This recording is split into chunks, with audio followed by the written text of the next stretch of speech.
Okay. Hey, Dr. Hammer. This is Everett Stubblefield in your 1220 section, and this is my midterm project with former students. Yep. Hi, Kwame, Dr. Hammer. hello. I'm sure you remember their handsome faces, but so today we're gonna discuss between Borat and Talladega Nights, and in answering the question of can there be brilliance and stupidity, which segues me into my opening statement of yes, indeed, there can be plenty of brilliance and stupidity depending on how it's portrayed and and I guess how they touch on the social commentary that it aims to. Just I guess an overview specifically when we deal with Talladega Nights, that was very heavily NASCAR focused and very heavily emphasized on the Southern culture behind NASCAR, and not only that, but the Southern culture's views on homophobia, winning in itself, and also touches points on some sexism. While Borat is more of a global social commentary on how people were viewing Middle Easterns in the United States at post 9/11.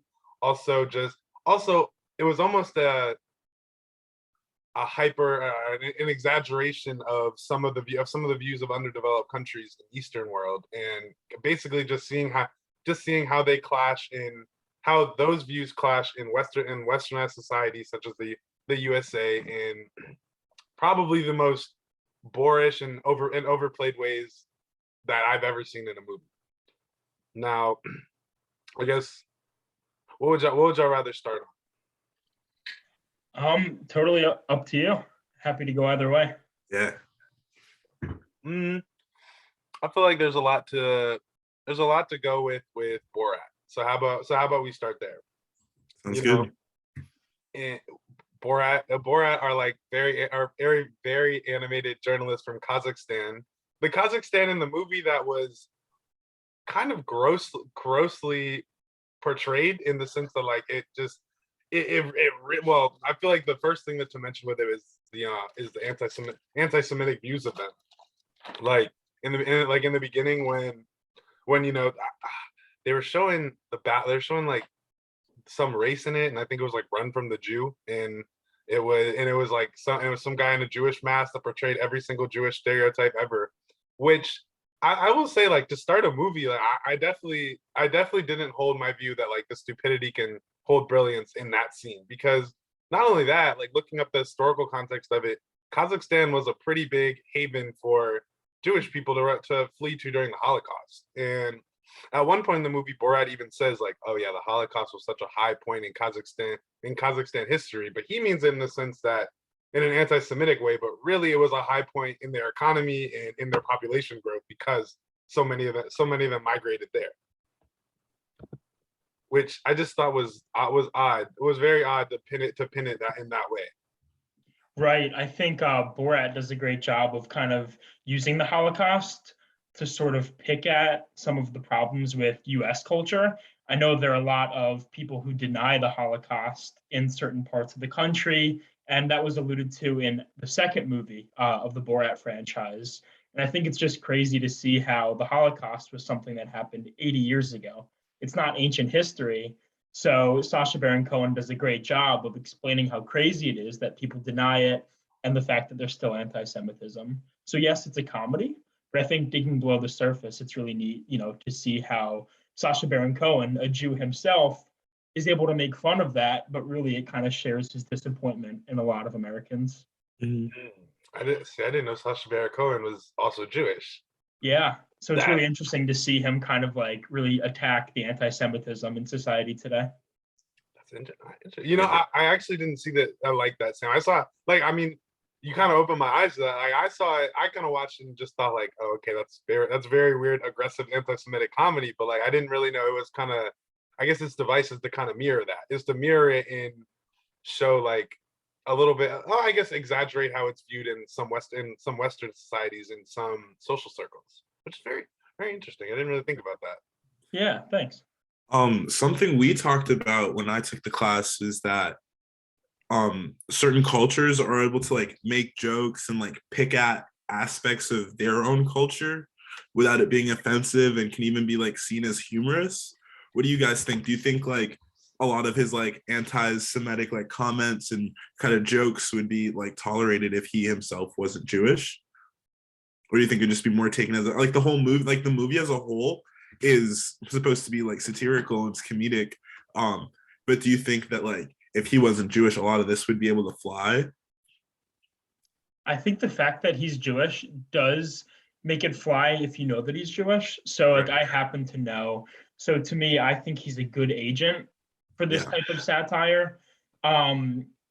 People who are not Jewish, I think it would be interesting, potentially a lot less acceptable. So I Yeah. think that kind of gives him the pass. But what I find interesting is in the movie, he's not playing a Jew. Right. He's playing someone from Kazakhstan. So I know that the main viewer is supposed to view him as someone who genuinely is anti-Semitic. Right. I think that's how he gets a lot of society to go along with him. Mhm. I noticed he's a master at making people look really bad on camera. Yeah. So that's why I thought it was him trying to uncover like a lot of the anti-Semitic people. But I think, Mhm. yeah, it's a really good question. Yeah.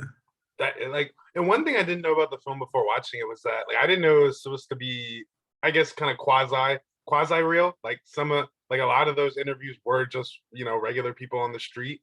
Yeah. That and like you could almost feel the embarrassment and like I guess the embarrassment and the shock of them when he would come up like with some ridiculousness. And I really think that added to it and making the authenticity of it, and it opened my eyes a little bit to, I guess, the flawed view that I think some people have of not only Jewish people and anti-Semitism, but also people from the Middle East in general. Like I noticed what I noticed watching the movie was that there were so many people that even when he just walked up, they already looked like, what's going on? Like what is this? And then he broke out, and some of those people looked like they almost wanted to cry. Yeah. Especially with his thick, really thick accent, like made it hard to really understand him. And I don't know, I think he did a really good job.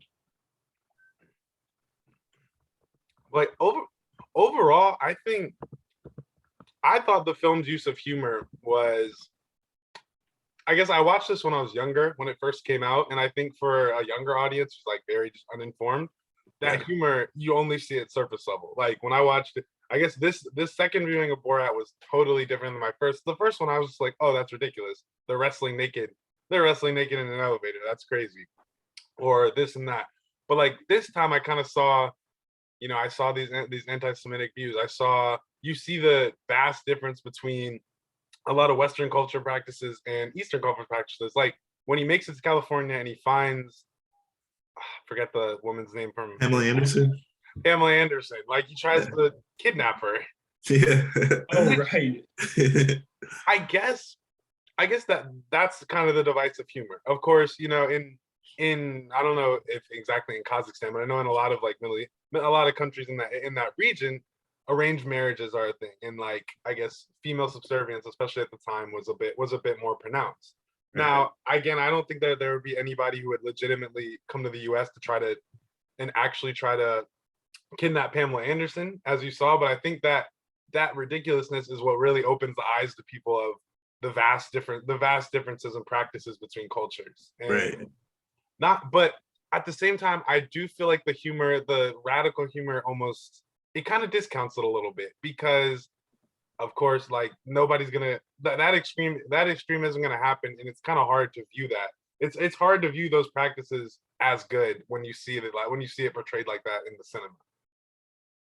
Right. I felt like the comedy was kind of interesting because it goes both ways, in the sense that Borat condemns part of Western culture, but it also potentially condemns some of the third world countries' behavior in the ways that they treat women. Like I remember one of the lines was, women's brains are the same size as squirrel brains. Mm-hmm, mm-hmm. So that kind of condemns the third world countries. But also, did you notice how in Borat, a lot of the time, the people getting interviewed would give him a free pass for saying things that were off key or not politically correct? Yes. Do you think that is condescending? Almost like, oh, you're too dumb, you're allowed to make these mistakes? Is it a compliment or is it condescending? I don't know if it's condescending per se. It's more just kind of like I don't know. I feel like you know how like we treat children, like you know, if you're in a room with a 4-year-old and they said like the F word or something, like most people wouldn't find it offensive, more like funny. You know what I mean? It's kind of like that lack of understanding of like the cultures and like the practices, like kind of gives him an excuse to kind of be however heinous and like out of pocket that like you know that he was. Like kind of just makes it a little more acceptable. That's kind of how I view it. Like kind of like if this was just a regular American walking up, and you could, I don't know, I guess they were visually and audibly, you could be like, okay, this is somebody who was born and raised in the USA. Like it wouldn't have been nearly as okay. Like people would have been like, what the fuck? Like what? Yeah, Like why would you say that? Okay, I see it. Like yeah. that's why maybe not a condescending, but I almost maybe it's a little bit. I guess a little. What's the word I'm looking for? It's I guess him being to their knowledge a bit uninformed about the norms. It's I don't know I don't know what word I'm looking for, but Yeah, it's hard to pinpoint a word, but it's almost like America thinks they're superior.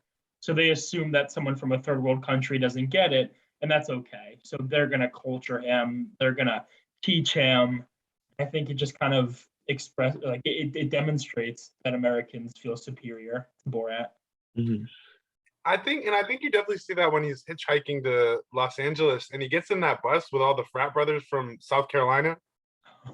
And like I really thought like just from the jump, those boys were just kind of taking him as like some kind of joke. You know, that well, I guess it was a little hard when he was trying to like be like, oh, Pamela Anderson, like that's gonna be my wife, she's a virgin, this and that, and they show him her sex tape. Like I think that was a joking scene, but even in the beginning, I noticed I was like, I already feel like they're like looking down on him or looking at him as somebody who's obviously not really as intellectually capable as them. Right. It's kind of I don't know. Have y'all seen that '70s show?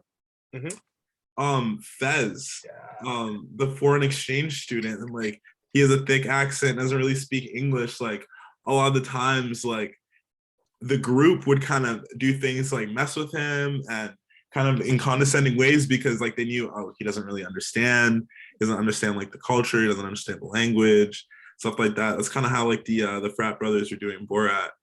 Yeah. Yeah.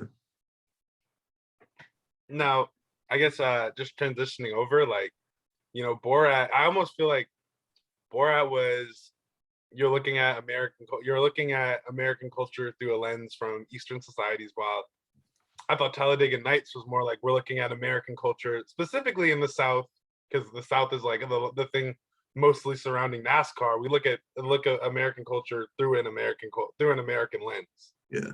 And Talladega Nights, I think their main tool in that was Ricky Bobby. Ricky Bobby and his ridiculous attitude of if you're not first, you're last, and this is a man eat man world. And you know, if you lose, you lose. And even in and of course that's what got him. That's kind of what America is viewed at a lot. I think corporately, yeah, corporately speaking too. You know, it's a big thing where it's like dog eat dog world. You know, if you in a lot of the time if you don't cut somebody else down, you're gonna starve. Which that really worked for Ricky Bobby when it started. You know, he was the top of the game, but then in that movie you see him become the one that gets eaten, and you see him go through the perils of that, which I thought was very interesting. And especially using such exaggeration of the NASCAR culture around him. Yeah. Like I feel like he was like the embodiment of what a lot of people characterize NASCAR people to be, which is kind of like rednecky, a bit homophobic, things like that. Right. He's kind of like the archetype of that Southern culture, you know, Yeah. win at all costs. They don't care about the environment. I guess like that's the perception of their corporate agenda. Global warming's a hoax. We just want profits. We'll churn out whatever we need to do to win, whether it's NASCAR, profits, all of the above. Yeah, and that's also evident because of I don't know if y'all noticed like all the sponsorship deals on all the cars, all that is very, very indicative of corporate America. That if you're not first, you're last mentality, win at all costs, high profits. Yeah. One thing that really surprised me about the movie, however, is that the French guy Gerard, who's actually the Borat guy, which I didn't know until about 10 minutes ago. Kwame told me. But he was like, I kind of thought that Cal was going to be the main antagonist, and I guess at times he was. Like, I think overall, I think he started the secondary one, but I loved how much they used him to juxtapose the whole culture.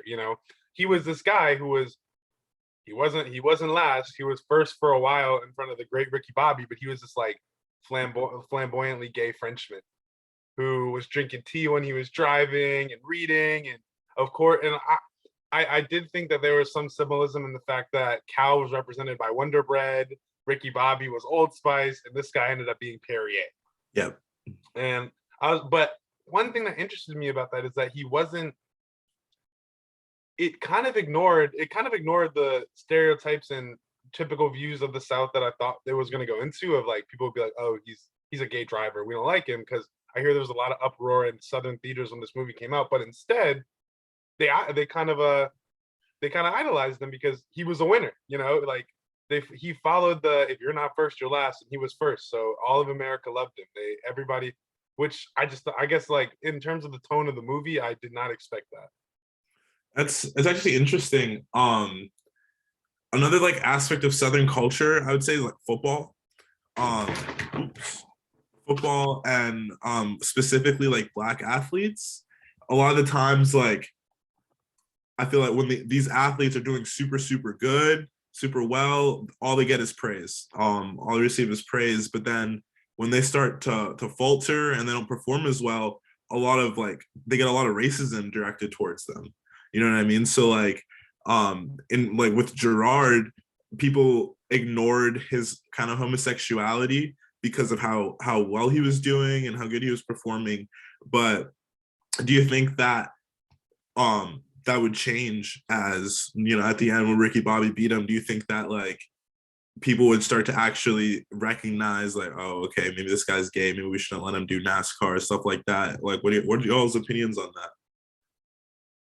I think 100%. Yeah. You see it in a lot of you see it in all the other professional leagues. A lot of these like football, there are plenty of viewers that aren't too keen on African American folk, but as long as they're bringing their team the wins and giving them the entertainment on Sunday, that's fine. But as soon as, and this can go as like, let's, for example, you have an athlete who may have a troubled past, checkered past, where with crime and stuff, everybody is willing to look the completely other way.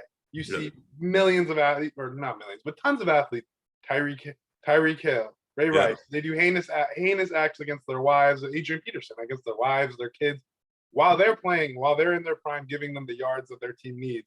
Everybody is able to turn a side eye and just say, whatever, like it happens. But it's not until they start to fall off where once their production drops, then everybody's like, yeah, we should cut him. We should cut him. I don't even, and just like that, they're like yesterday's newspaper.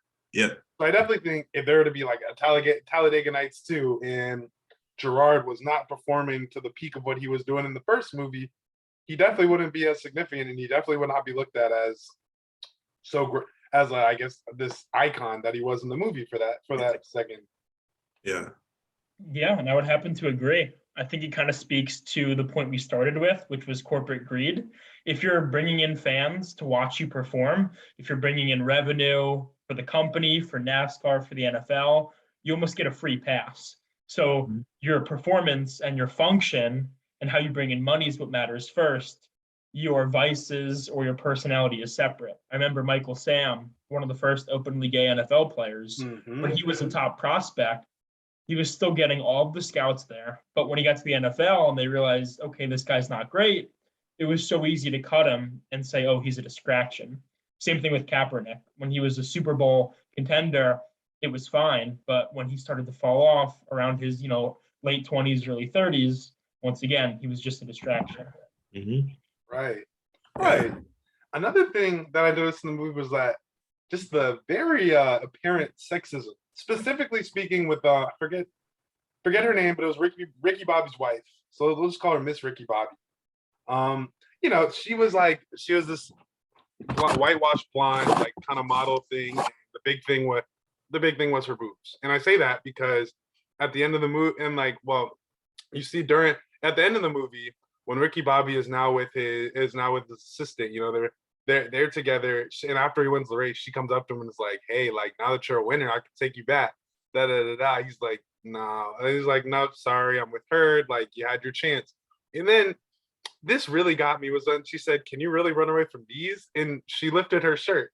And not only like that was like that sex is enough, but then like everybody in the surrounding area came and started taking pictures of it. I was like, that's kind of ridiculous. And also during the movie, she was very quick to leave Ricky Bobby. As soon as he left, she left him for his friend. Really, just on the basis of, yeah, he won, so I want to be with a winner. And I really thought that just spoke to a very sexist view of women being shallow and materialistic, and not really as deep as the average man. The way that they portrayed them in the movie, Mm-hmm.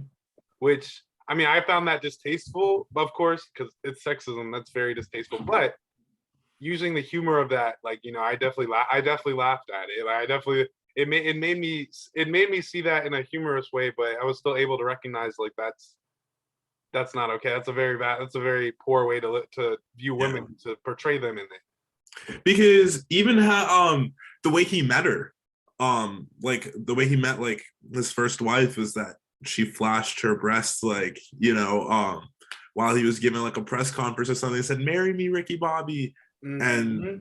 And right like that, they got married, you know. So it kind of it devalues women to like just their physical appearance, and kind of makes the assumption that all like men really care about is how large a woman's breasts are, you know what I mean? So yeah, that's really, really sexist. And but do you think that sexism kind of ties into the Southern culture, and like the Southern culture, that women are only are defined by what they can offer the men, you know what I mean? And only really care about what men can offer them? No, I think that idea was screamed at you during the movie. Like I thought the only breath of fresh air was the assistant that he ended up with. But no, I think it screamed that. I think it portrayed in, like, you know, in historical trends, the South has always been a bit behind the North and the North and the West with, in terms of women's rights and looking at women equally via Title IX, like specialization within man, like from an economic standpoint, specialization within marriage is significantly slow, or I guess abandonment of traditional roles of specialization. So, you know, like man in the workplace, woman in the house, that is change that you see it in the North. There's like, it's changing every single year, like pretty rapidly. Like more women are going to the workforce, and the couples are splitting time between child responsibilities and household responsibilities. But in the South, you see it's significantly slower. There's significantly more couples where like the woman is just the homemaker while the man is in the market, and you know it's getting better, and it's getting more optimal, but it's definitely a step behind. So I think that was just really highlighting that with the women, where it's like, yeah, they're kind of only good for one thing, and that's their bodies when they're single, and then when you have kids, to take care of the kids. Like, Yeah. I feel like you never really saw Ricky Bobby interact with his kids that much, even really. Like it was mainly the grandma, and the grandma is the one who, I mean, you know, I guess points to them for giving some credit where it's due. The grandma kind of made the kids into better, more upstanding young men. You know, they're just the shit talking ragtag duo in the beginning that was kind of offensive, but by the end, they were at least funny, not totally distasteful. Even with Ricky Bobby himself, like his dad, like looking at it now, like his dad was kind of abusive, you know what I mean? Like, you know, his dad was very, very, very toxic, and like it was his mother that really like raised him and actually like was there for him, and his dad like instilled that you're not first, you're last mentality into him. So yeah. Right. Like overall, I think it's amazing to see how two movies with such different tones and such different viewpoints can kind of they can allude to the similar social commentary, or at least do it in a very similar manner in this exaggerated style, which I guess if that's okay with y'all, it kind of brings me to my closing point. Yeah. The closing point that, like, you know, comedy definitely serves as like, it's an easygoing buffer in order to to social commentary. You know, like I said, comedy makes movies universal. Comedy made Borat hilarious to me as a little kid, but even still funny as an adult, but very, very insightful to the view of Americans to other people, and also the view of Americans on people from other cultures. Like, I think comedy just almost serves as the fluff around something very hard hitting you in the face. But I think it's very, like, it's pretty integral, because you still get hit in the face and you still learn the lesson, but you're not scarred from it. You don't walk out crying, you walk out laughing, and it's kind of like you think about it for a while after, and it's not. And I guess when it comes to talking about social comment, like, for example, a documentary of the Holocaust, you're probably not going to want to think about that after, because it make you sad. Borat, that's something that I recount many times, because I'm like, oh, that's pretty funny, but it's also very educational. Right. I think like slapstick comedy can be brilliant in the sense that it gets you to think about these bigger issues. So if someone is just preaching the Holocaust or preaching racism or sexism, the viewer gets bored with that, they tune it out, but comedy almost gives you that hook, that reason to listen. So I think comedy can be really intelligent that way. I agree. And I guess, Kwame, do you have something to say? No, just kind of, I agree with Sam. Comedy is like definitely a wonderful hook into addressing certain social issues. See SNL do it, using like political satire and such like that. Like, it's a very good way to address serious issues in a very lighthearted manner. I agree. Well, all right, fellas. Because I don't have Zoom Pro, this meeting is about to end. So that'll be the end of this review. And I want to thank y'all so much for taking the time out to do this with me. I really appreciate it. Of course. Yeah, of course. When I heard could be back in for Dr. Hammer's midterm, I was like, okay, yeah. Absolutely. Class, Dr. Hammer, shout out, miss you. Yeah. But all right, Dr. Hammer, it was great, and we will see you later. Thanks, y'all.